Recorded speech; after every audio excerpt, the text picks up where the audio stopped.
சின்ன பிள்ளையில் இந்த டிவிஎஸ் கம்பெனிக்காரவங்களாம் வந்துட்டு ஆடு கொடுப்பாங்க ஸ்கூட்டிக்கு. அது ஸ்கூட்டி கிடையாது, டிவிஎஸ் எக்ஸல். அது ஒரு வண்டி, ஸ்கூட்டி கிடையாது, ஸ்கூட்டி மாதிரி. அந்த வண்டி வந்துட்டு எதுக்கு யூஸ் ஆகும், ஒரு 2 பேர் உட்காந்து வந்து ட்ராவல் பண்ணி இங்கேருந்து அங்கே வரைக்கும் போகிறதுக்கு அப்படி யூஸ் ஆகும் அப்படின்னு சொல்லிட்டு அதில் ஆடு காட்டுவாங்க. ஆனால் வந்துட்டு அதோட ஒரிஜினல் யூசேஜ் எப்படி இருக்குன்னு சொல்லிட்டு எங்கள் ஊர் பக்கம் வந்து பாருங்கள், அதோட தெரியும்.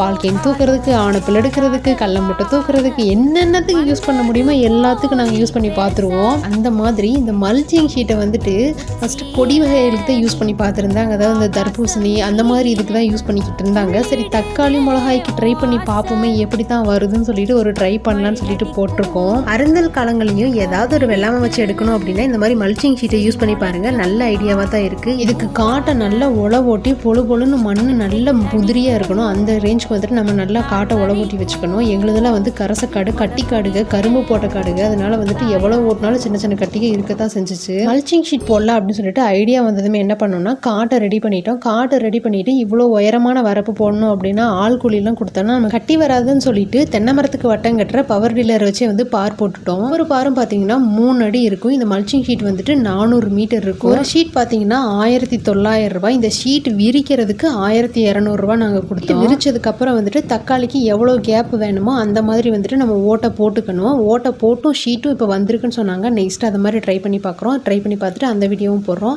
இது வந்துட்டு நாங்கள் வந்து தக்காளிக்கு 1.5 அடி கேப் இருந்தால் போதும்னு சொல்லிட்டு 1.5க்கு 1.5 வந்து நாங்கள் ஓட்ட போட்டு வச்சுக்கிட்டோம். இங்கே யாராவது இப்போ தான் இனி தான் ஃபஸ்ட் டைம் வந்து ஷீட் விரிக்க போகிறோம் அப்படின்னா யாராவது விரிச்சவங்க முன்னாடியே பார்த்துருந்தீங்க அப்படின்னா அங்கே போய் பார்த்து தெரிஞ்சுக்கிட்டு அதுக்கப்புறம் வந்து ஷீட் விரிச்சுக்கணும். ஏன்னா இதில் ஏகப்பட்ட வேலை, சின்ன சின்ன நுணுக்கமான வேலைகள் இருக்குது. அதை வந்து போய் பார்த்து அவங்கக்கிட்ட கேட்டு தெரிஞ்சுக்கிட்டு அப்புறம் விரிச்சுக்கோங்க. அதை பற்றி வேறு ஏதாவது தெரியணும் அப்படின்னா கீழே கமெண்ட்ஸில் மறக்காமல் கேட்டுட்டு போங்க.